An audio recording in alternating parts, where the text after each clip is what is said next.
I'm Sharon Goldberg. I'm an internal medicine physician. I've practiced medicine for 21 years, and my background is mostly academic internal medicine, hospital-based, clinical research, and medical education. I am going to skip many of the things I wanted to say because I didn't realize it was only 5 minutes. Wireless radiation has biological effects, period. This is no longer a subject for debate when you look at PubMed and the peer-reviewed literature. These effects are seen in all life forms: plants, animals, insects, microbes. In humans, we have clear evidence of cancer now. There is no question. We have evidence of DNA damage, cardiomyopathy, which is the precursor of congestive heart failure, neuropsychiatric effects. So 5G is not a conversation about whether or not these biological effects exist. They clearly do. 5G is a conversation about unsustainable healthcare expenditures. Why do I say this?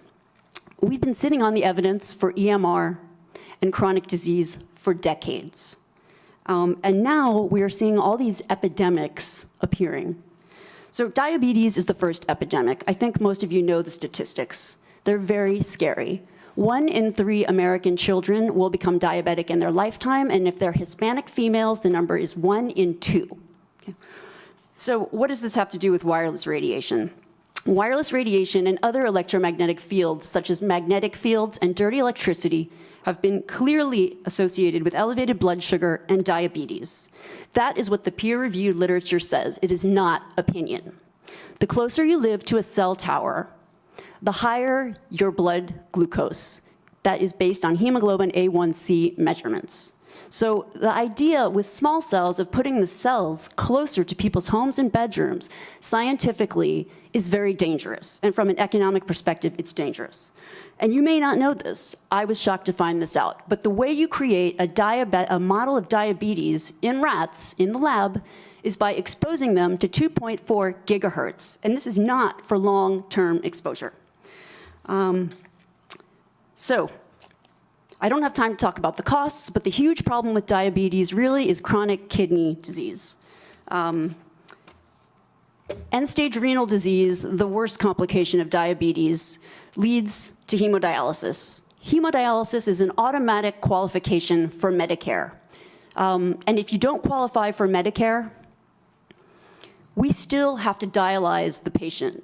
And the state ends up paying in many different instances.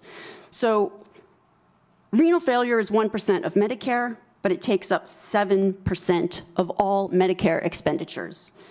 I don't have time to talk about this anymore, but once again, so the other epidemics that clearly link from the science with electromagnetic radiation are related to mental health. And this is straight from PubMed. This isn't my opinion, this is science. Dr. Okay? Goldberg, for those of us who aren't physicians, what is PubMed?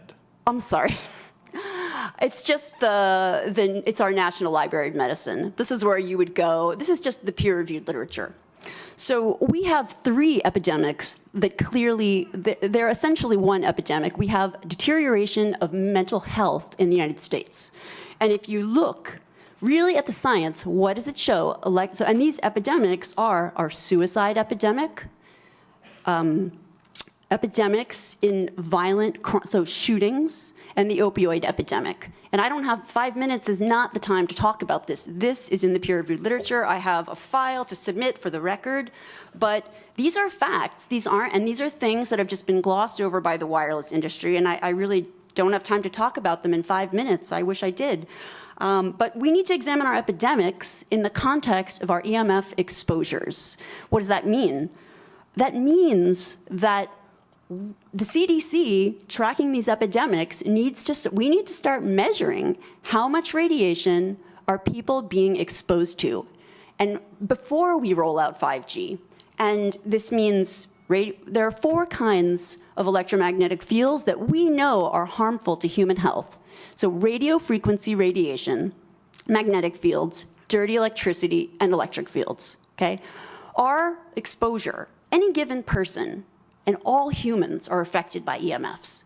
Our given exposure has nothing to do with the research that my colleagues are going to cite. with the National Toxicology Program. That is an assessment of the risk of one cell phone in the near field, okay? What is our exposure in a day? It's not one cell phone. It's cell phones, it's multiple wireless networks, it's smart meters, it's cell towers. It's this sandwich, and it all adds up. And this is a serious problem for occupational health, public safety, and personal safety. And I feel that it's irresponsible to be even talking about the Internet of Things and rolling out a new untested technology when we're not even measuring what are our current exposures from the current networks.